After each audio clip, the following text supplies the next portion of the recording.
Hello दोस्तों, आज की क्लास में हम लोग बात करेंगे यूनिट एंड आउटपुट कॉस्टिंग के क्वेश्चन नंबर 23 की। चलिए देखते हैं क्वेश्चन नंबर 23 हमारा क्या दिया हुआ है।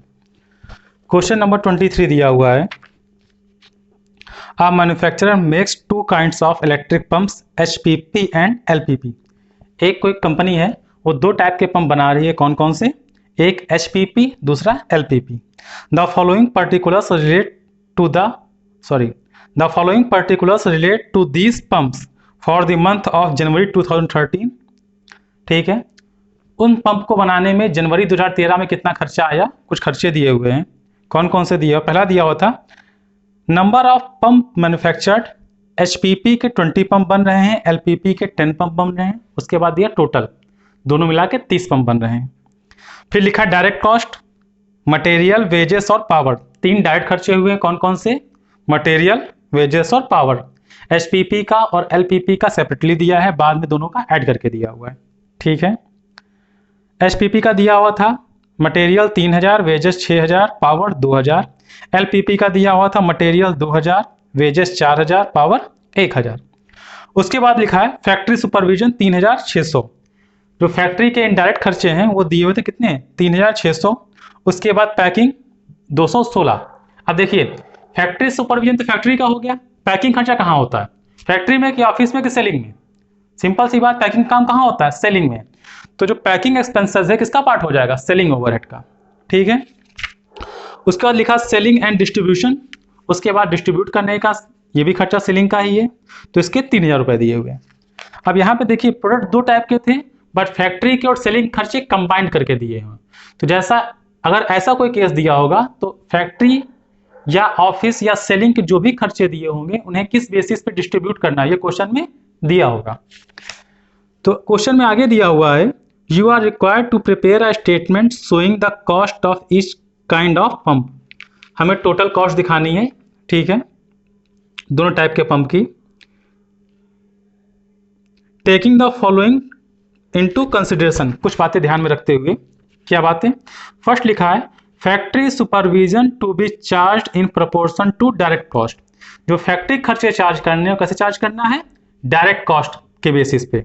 ठीक है, तो यानी डायरेक्ट कॉस्ट को ऐड करेंगे तो क्या आ जाएगा? Prime cost.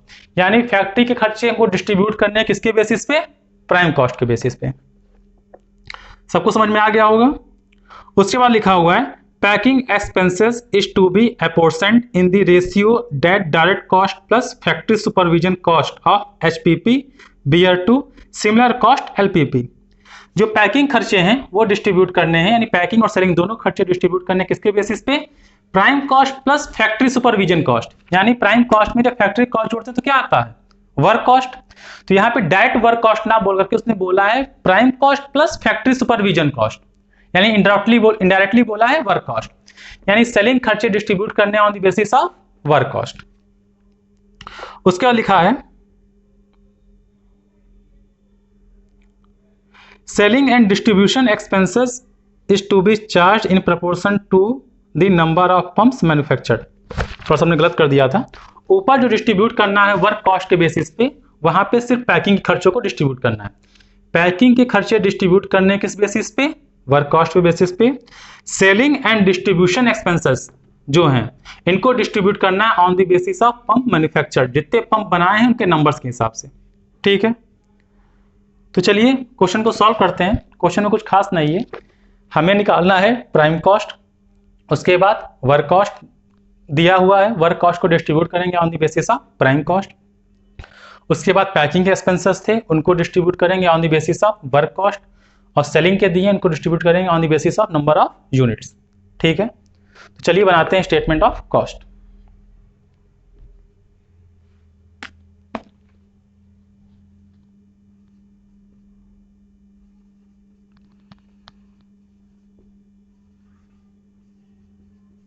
Statement of cost. दो टाइप के पंप थे। कौन कौन से? एचपीपी और एलपीपी। यहां दो कॉलम बन जाएंगे।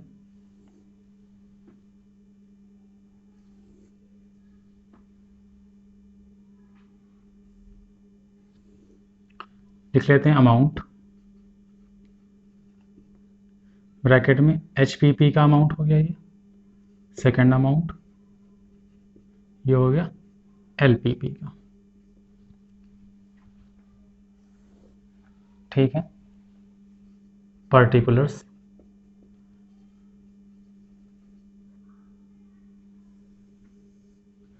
आप लोग चाहें तो टोटल कॉस्ट का भी कॉलम बना सकते हैं, तो यहाँ पे एक कॉलम बना लीजिए टोटल का, कोई खास रिक्वायरमेंट है नहीं पर बना लेते हैं, ठीक है। डायरेक्ट मटेरियल, डायरेक्ट वेजेस और पावर, तीनों डायरेक्ट खर्चे दिए थे, तो लिख लेते हैं हम लोग डायरेक्ट मटेरियल,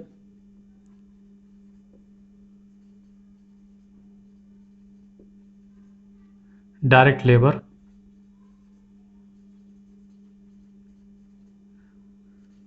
और डायरेक्ट पावर। एचपीपी का दिया था 3000, 6000, 2000, 3000, 6000 और 2000।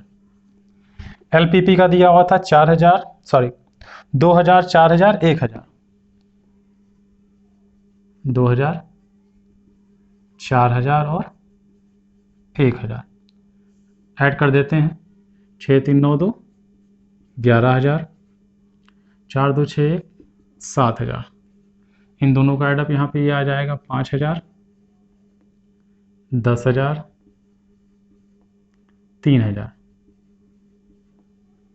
दोनों का एडअप 18000, ये आ जाएगा हम लोग का प्राइम कॉस्ट, ठीक है। प्राइम कॉस्ट में ऐड कर देंगे क्या हम लोग, फैक्ट्री ओवरहेड्स,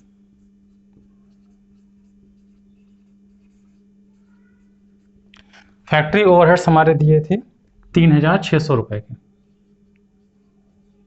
इनको डिस्ट्रीब्यूट करना on the basis of prime cost, ठीक है। तो यहाँ पे वर्किंग नोट बनाते हैं छोटा सा एक, working note number 1, prime cost का रेशियो निकाल लेते हैं, प्राइम कॉस्ट रेशियो, ठीक है। तो चाहे रेशियो निकाल के डिस्ट्रीब्यूट कर दीजिए या फिर दूसरा तरीका भी डायरेक्टली डिस्ट्रीब्यूट कर सकते हैं, ठीक है। रेशियो निकाला तो आ गया 11000 और 7000, 0 0 कैंसिल कर दें तो 11:7, ठीक है। यानी इस 3600 को डिवाइड करेंगे किस रेशियो में, 11:7, ठीक है। कैसे डिस्ट्रीब्यूट करेंगे, तो यानी अगर एचपीपी का निकालना है तो 3600 डिवाइड बाई 11 7 18 इंटू 11, 18 दूना 36 आ जाएगा 200, 11 दूना 2200, ये एचपीपी का आ गया। एलपीपी का आ जाएगा 3600 डिवाइड बाई 18 इंटू 7, तो ये आ जाएगा 1400, यानी 3600 डिस्ट्रीब्यूट हो गया, वैसे 2200 और 1400। एक तरीका तो ये था, एक तरीका था सिंपल सा एचपीपी का निकालने के लिए, अगर रेशियो ना निकालते तो 3600 डिवाइड बाई टोटल अमाउंट से डिवाइड कर दीजिए, दोनों का टोटल कितना था 18000 इंटू 11000, तब भी वही आता 30 30 कट जाते तो अपॉन में आता 18 और 11, जैसे 18 11 यहाँ आ गया, सॉल्व करने पर ही आता, ठीक है। तो दोनों तरीकों से सेम आएगा, तो इसका आ गया 2200 और 1400, 2200 और 1400, ठीक है। ये आ गया रेशियो 11:7, 13,200, 13,200, 8,400, 18 3 21,600, ये क्या आ गया, ये आ गया वर्क कॉस्ट, ठीक है। यही वर्क कॉस्ट हो जाएगा, यही हमारा सीओपी हो जाएगा, ठीक है, कॉस्ट ऑफ प्रोडक्शन। इसमें ऐड करेंगे क्या, सेलिंग एंड डिस्ट्रीब्यूशन ओवरहेड। पहला दिया है पैकिंग, पैकिंग खर्चा कितना दिया हुआ था, पैकिंग खर्चा दिया 216, ठीक है। अब 216 को डिवाइड करना है, पैकिंग को डिवाइड करना था ऑन वर्क कॉस्ट बेसिस, तो वर्क कॉस्ट ये है। अब देखिए यहाँ लिखा है 216, 21,600 216 को डिवाइड करना है इस रेशियो में, ठीक है। तो सिंपली ऐसे इनका रेशियो निकाल लेंगे, वर्क कॉस्ट रेशियो,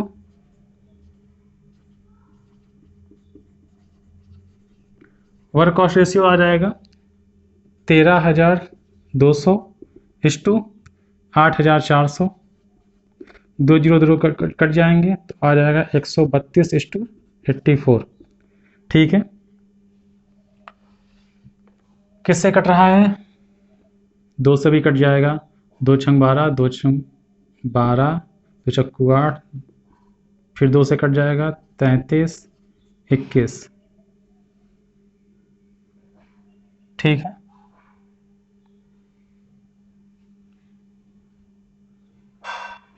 सही है, ठीक है। 33 21 का रेशियो बन जाएगा। तो आप चाहें तो इस 216 को 33 21 में डिवाइड कर सकते हैं। एक तरीका तो ये आ गया। एक तरीका आप देखेंगे यहाँ पे 132 और 84 का एडअप कितना आ रहा है, इन दोनों का एडअप आ रहा है 216, ठीक है। तो यानी अगर आप एक तरीका ये भी कर सकते हैं कि अगर 216 को डिवाइड करेंगे इस रेशियो में तो कितना आएगा, यही आएगा 132 और 84, ठीक है। तो सीधे आप लोग इतना सॉल्व ना करिए, सीधे लिख दीजिए 132 और 84।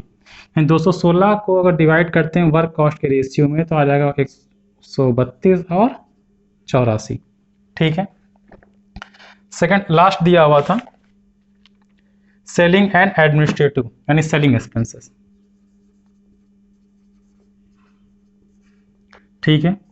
On the basis of pump manufactured यानी on the basis of on number of units, कितनी यूनिट्स बनी।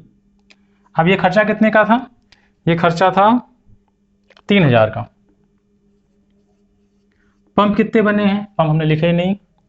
पंप बने थे, स्टार्टिंग में दिया था 20 10 30 20 यूनिट 10 यूनिट टोटल 30 यूनिट। यानी यूनिट्स की बात करें तो आ जाएगा 2:1।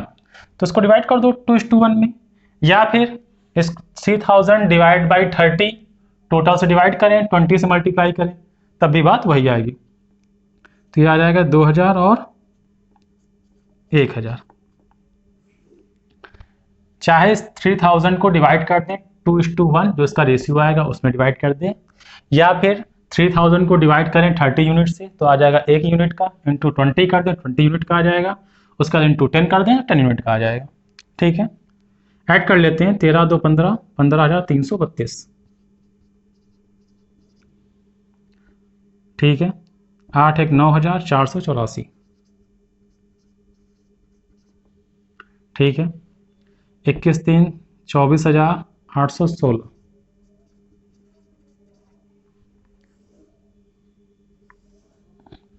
ये हो गया मेरा टोटल कॉस्ट।